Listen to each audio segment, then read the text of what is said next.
Welcome, everyone. This is our presentation on a better way to grow. Leasing versus buying. So let's get started here. So leasing versus buying. Why it makes sense? Well, many well-known companies opt to lease their buildings or spaces instead of buying. They do this for a variety of reasons, including preserving capital, ensuring flexibility, and focusing resources on their core competencies.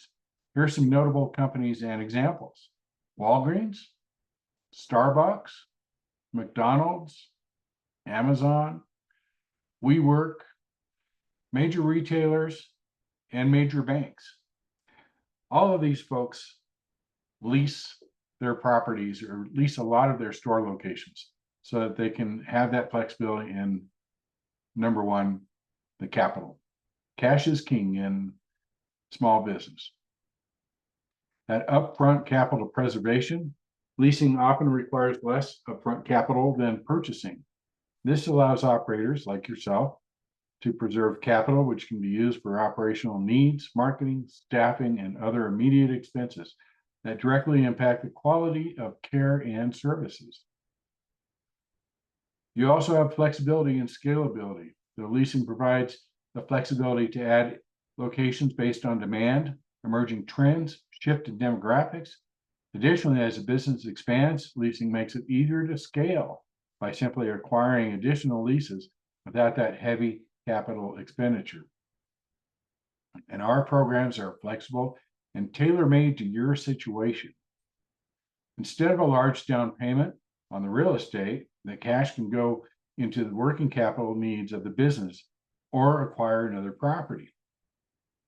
For example, a $2 million property can require 30% down using a conventional loan. Well, that's $600,000.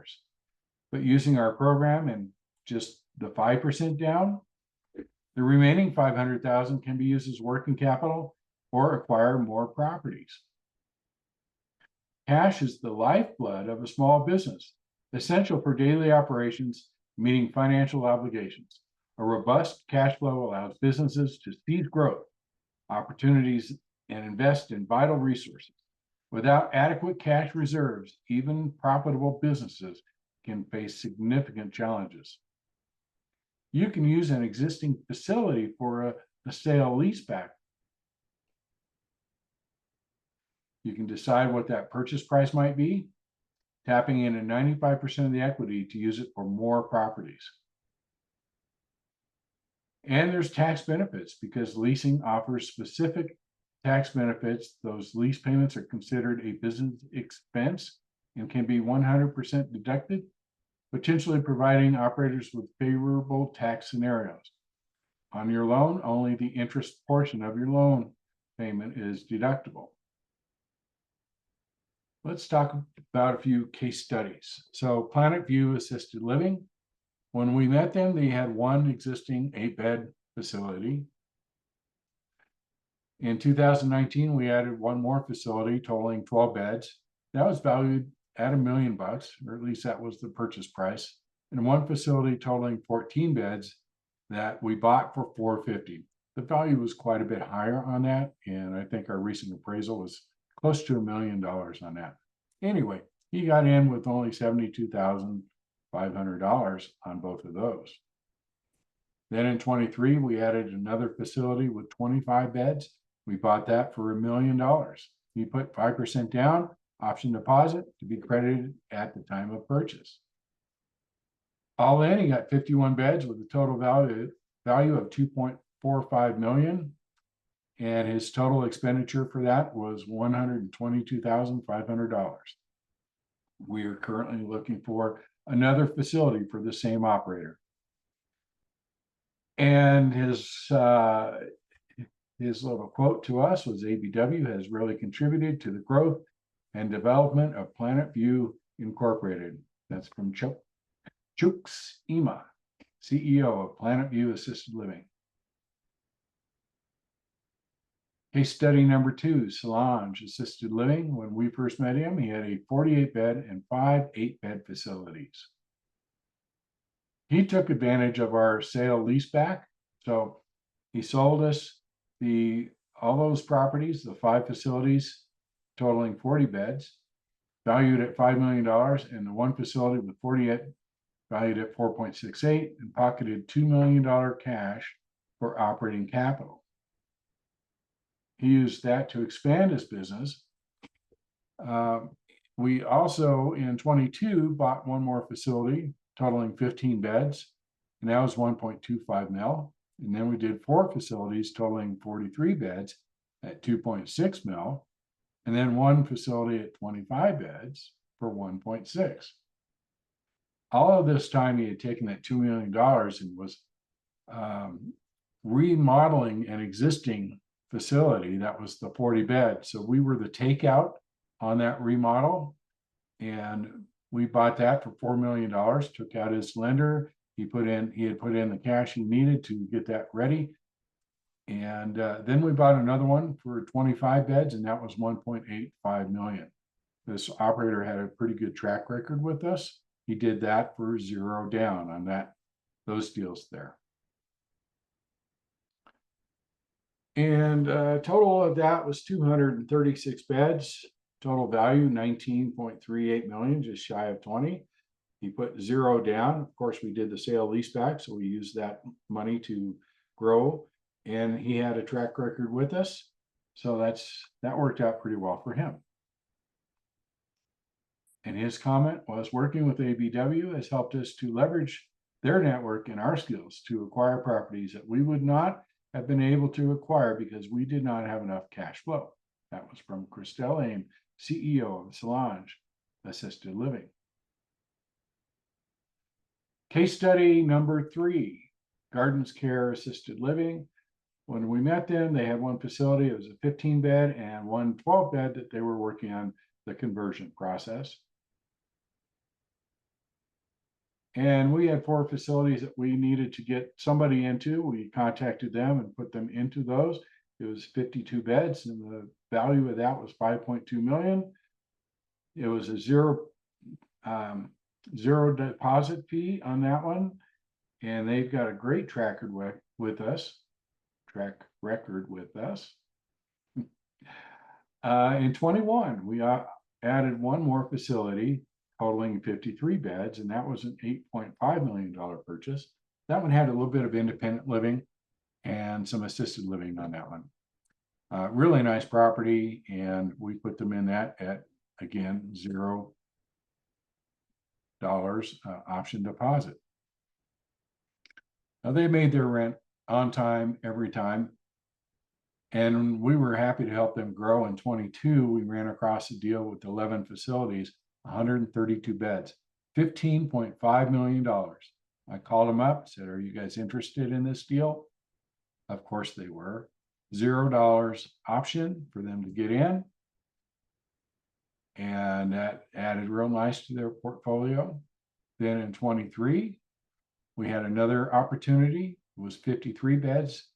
This is all memory care on this particular facility. 53, actually it's 53 units and 64 beds, all memory care, valued at 8.25 million, and again, $0 option fee for those.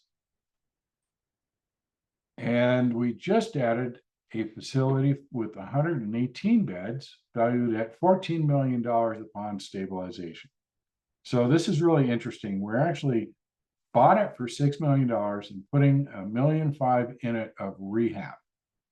And the appraisal upon stabilization is $14 million.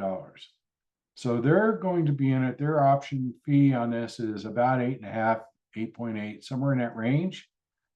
And they're going to have asset worth $14 million. It's about a $6 million, $5 to $6 million bump to their net worth. Again, $0 down. So over the 6 years, we provided them with 290 beds and total value of over $51 million, $0 down. We asked them to give us a testimonial. We had a few properties lined up and we had started, but we quickly ran out of capital. Working with the banks, we needed larger down payments, and so working with ABW was definitely kept us moving. Otherwise, we probably would have just had to stop with our growth and accumulate more funds. But by working with ABW, then we were able to continue moving. So that was a big piece for us.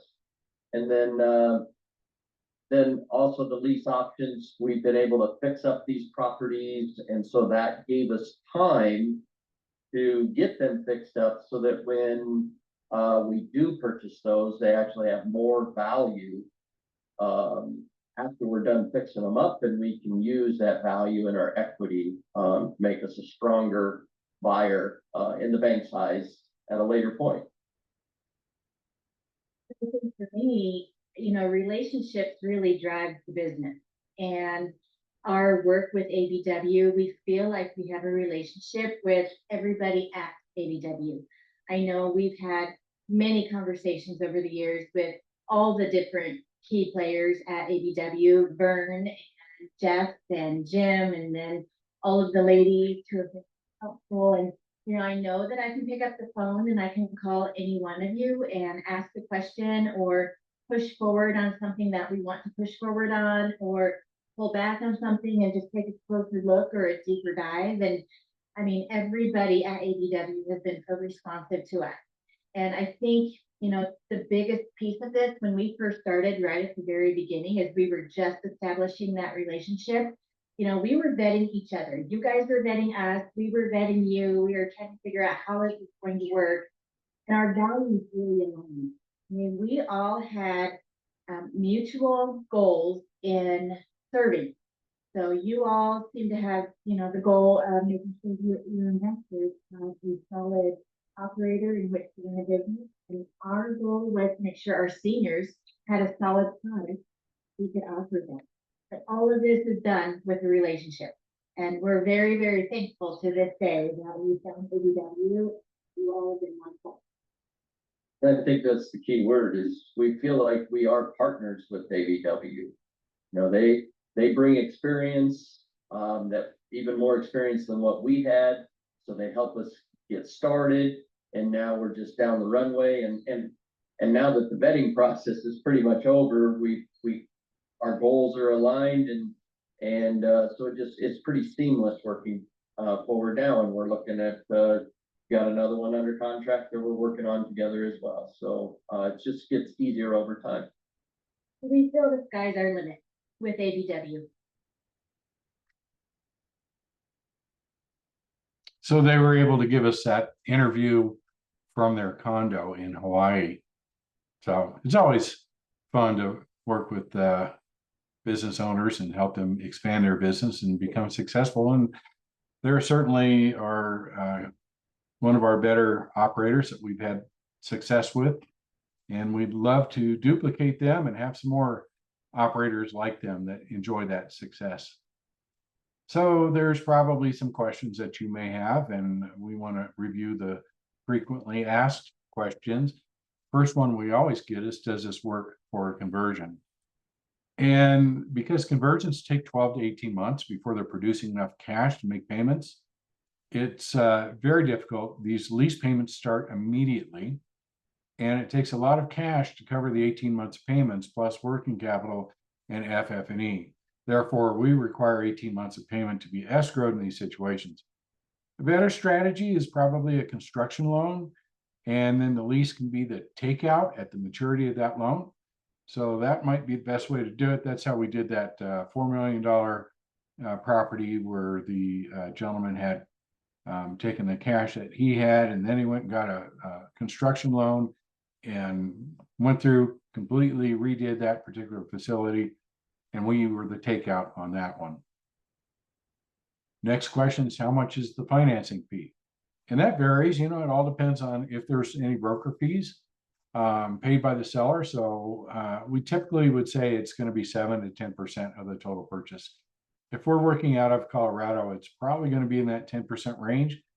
If we're working in Colorado, that seller will often pay our broker fee, the 3% broker fee in there. But if we can negotiate something in between there, then, you know, that's really what determines that 7 to 10%. And I don't know if I have this in the FAQs, but that fee is actually wrapped into the deal. So you don't have to come up with that on top of your down payment. And how much of the down payment do you need?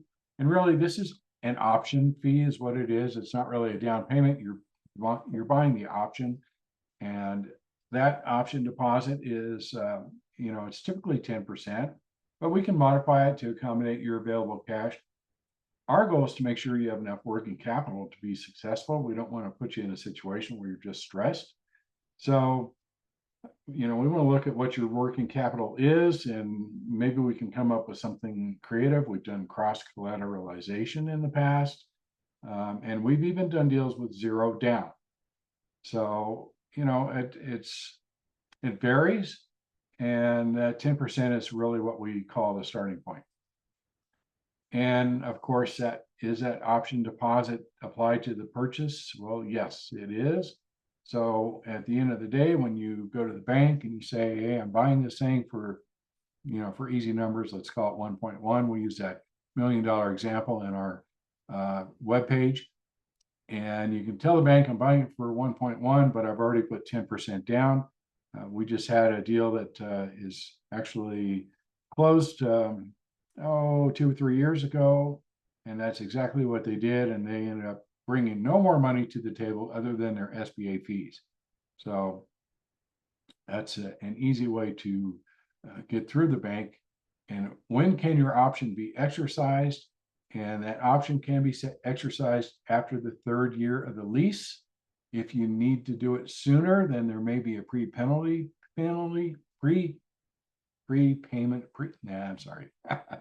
a pre-penalty fee that may be applied into that. So it is possible to exercise sooner, but usually we get a loan with the bank and we have some fees that we have to pay if we pay that off sooner. So we need to make sure that's covered. And then how long is this lease? It's a 5-year lease. It can be longer. Some of these bigger deals that we've done, we've made these 10-year leases. After 5 years, we may see an increase in that rate because that rate is pretty much set on the front side for that 5 years. And after the 5, we may have to go refinance that loan. So it could be variable after that. But usually it's just the amount of what we need. You know, if the rates go up, then we have to kind of adjust for that. So are you ready to expand your portfolio? If you are, then the 3-pack, you know, the model is much more efficient and more profitable. The more beds you have, the easier it is to spread some of those administrative costs across that, and it makes your whole business more profitable. We are looking for operators that are ready to double and triple their existing businesses. So I hope that you would, you can go to this website, RALLeaseoptions.com. I hope you also come by our booth and visit with us directly. And you can scan this. This will be at our booth as well. This will take you directly to the RALLeaseoptions.com. Again, thanks for your time today and looking at this. If you can make it to our speaking session, Jim Flint, the founder of our group, will be giving the same presentation. He'll probably do it much better than I just did. And please stop by and say hello to us at our booth. Until then, do good and do well.